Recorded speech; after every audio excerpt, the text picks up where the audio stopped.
कैसे हैं आप सभी। उम्मीद करता हूं आप सभी स्वस्थ होंगे। हमारी जो क्लास चल रही है पंचायती राज एवं ग्रामीण अर्थव्यवस्था की मध्य प्रदेश पटवारी भर्ती 2022 के लिए, उसका आज नेक्स्ट पार्ट है।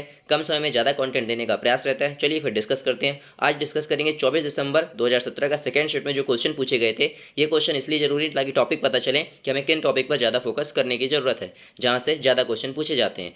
तो ग्राम न्यायालय अधिनियम को राष्ट्रपति की स्वीकृति कब प्राप्त हुई थी, एक क्वेश्चन पूछा गया था। याद रखिएगा, इसका राइट आंसर होगा 2009। नेक्स्ट क्वेश्चन पूछा गया था, ग्राम कोष का प्रशासन कौन करता है, तो आप बताएंगे ग्राम विकास समिति।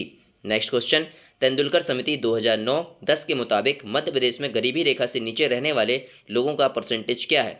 तो देखिए इसका राइट आंसर है 35 से 40%। अब देखिए यहाँ पर जितनी मतलब गरीबी रेखा के नीचे मतलब से संबंधित जो समिति होंगी, इनको हमको थोड़ा सा देखना पड़ेगा। नेक्स्ट देखते हैं, निम्नलिखित में से कौन सा राज्य रेशम का सर्वाधिक उत्पादन करता है। तो रेशम का सर्वाधिक उत्पादन करता कौन है, याद रखेंगे कर्नाटक है। ठीक है, नेक्स्ट देख लेते हैं, उदय योजना निम्न से संबंधित है। उदय योजना निम्न से संबंधित है, तो बताइए क्या होगा इसका राइट आंसर। इसका राइट आंसर हो जाएगा ऑप्शन सी, यानी कि ऊर्जा वितरण। नेक्स्ट देख लेते हैं, 73वें संविधान संशोधन के बाद मध्य प्रदेश में पहली बार किसमें जो प्रत्यक्ष चुनाव हुए थे, मतलब कौन से सन में हुए थे, तो याद रखिएगा 1994 में पहली बार चुनाव हुए थे। 73वें संशोधन के बाद याद रखेंगे मध्य प्रदेश में पहली बार।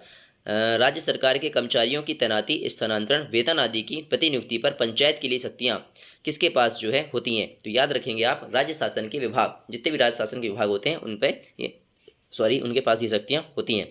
थोड़ा तेज़ी चलेंगे जिससे कम समय में पूरे क्वेश्चंस कवर हो सकें।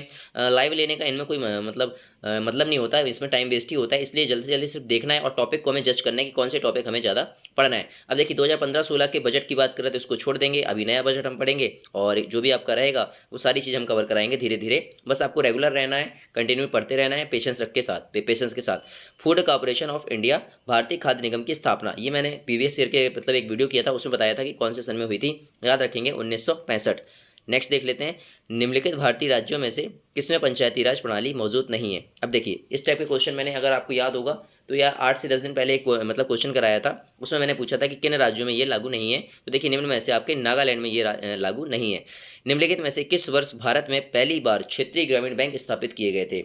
याद रखेंगे 1975, आप सभी जानते हैं। ठीक है, नेक्स्ट देख लेते हैं, प्रधानमंत्री आवास योजना ग्रामीण के अंतर्गत स्वच्छ भारत मिशन के भाग के रूप में घरों में शौचालय के निर्माण के लिए जारी की जाने वाली अतिरिक्त सहयोग की धनराशि कितनी है। याद रखेंगे 12,000 रुपये। आप लोग भी इससे परिचित हैं, काफ़ी बार ये क्वेश्चन आ चुका है। 2011 की जनगणना के अनुसार भारत में ग्रामीण क्षेत्रों में रहने वाले लोगों प्रतिशत, ये जनगणना का क्वेश्चन है। ठीक है, तो ये भी हमें देखना पड़ेगा। याद रखेंगे 68%। जनसंख्या के आकार के संदर्भ में भारत का विश्व में कौन सा स्थान है। देखिए जनसंख्या से 2 क्वेश्चन देखने मिल गए, तो भारत का विश्व में पूछा गया तो याद रखेंगे दूसरा। तो आप लोग का मतलब कमेंट सेक्शन में बताना है कि पहला स्थान किसका है, किस देश का आता है। इसको इसलिए बताइएगा ताकि आपका ब्रेन एक्टिव होगा और आपकी रिकॉलिंग पावर बहुत बढ़िया होगी। चलिए नेक्स्ट क्वेश्चन देखते हैं, प्राथमिक क्षेत्र में नौकरियाँ कहाँ मिलती हैं। तो प्राथमिक क्षेत्र में जो नौकरियाँ हैं वो कहाँ मिलती हैं, अगर बात करेंगे तो याद रखना ग्रामीण क्षेत्र में। तो प्राथमिक क्षेत्र की जो नौकरियाँ होती हैं वो कहाँ मिलती हैं, ग्रामीण क्षेत्र में मिलती हैं। नेक्स्ट क्वेश्चन है कि अधिकतर विकासशील देश में अधिकतम संख्या में लोगों को खालिस्तान क्षेत्र में रोजगार दिया जाता है। तो याद रखेंगे प्राथमिक क्षेत्रों में दिया जाता है, विकासशील देशों में। नेक्स्ट देखते हैं, वनों के बारे में निम्नलिखित में से कौन सा कथन सत्य नहीं है। अगर ये क्वेश्चन पूछा जाए तो अब देखिए 3 ऑप्शन दिए हैं, 4 ऑप्शन दिए गए। अगर यहाँ पर एलिमिनेशन मेथड लगाते तो आंसर आप लगा सकते थे। वे कुक्कुट पालन को बढ़ावा देते हैं, वे कुक्कुट पालन को बढ़ावा देते हैं। अगर ये क्वेश्चन पूछा जाएगा तो आप यहाँ पास बोलिएगा सत्य नहीं है। ठीक है, बाकी तीनों हैं तो इन तीनों पॉइंट को आप नोट कर सकते हैं। वे अपरदन के विरुद्ध मृदा को सुरक्षित रखते हैं, बिल्कुल। वे जैव विविधता की रक्षा करते हैं, वे काष्ठ और ईंधन की लकड़ी की आपूर्ति भी करते हैं। नेक्स्ट देख लेते हैं, 100% ग्राम विद्युतीकरण के लिए लक्ष्य किस वर्ष को, मतलब यह कौन सा वर्ष है। तो याद रखेंगे 2018, उस टाइम की बात थी। ठीक है, तो याद रखना इंपॉर्टेंट है, पूछ सकता है।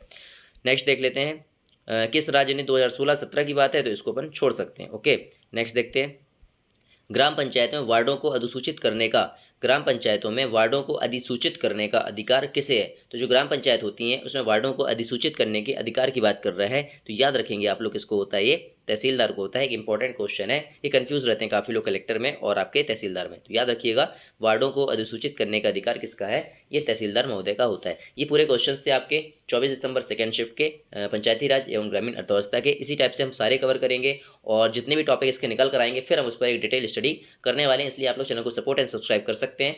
नोटिफिकेशन बेल को प्रेस कर लीजिए, जैसे सारी अपडेट और नोटिफिकेशन आप लोगों तक टाइम पर पहुंचती रहे। जय हिंद, जय भारत, जय जवान, जय किसान, टेक केयर। डिस्क्रिप्शन में मैंने टेलीग्राम का लिंक दिया, उसको जरूर फॉलो कर लेना। वापस मैं सारी वीडियो की अपडेट और नोटिफिकेशन और जो भी स्टडी मटेरियल हो पाएगा मैं धीरे धीरे वापस प्रोवाइड कराऊंगा। मिलते हैं नेक्स्ट वीडियो के साथ। Take care.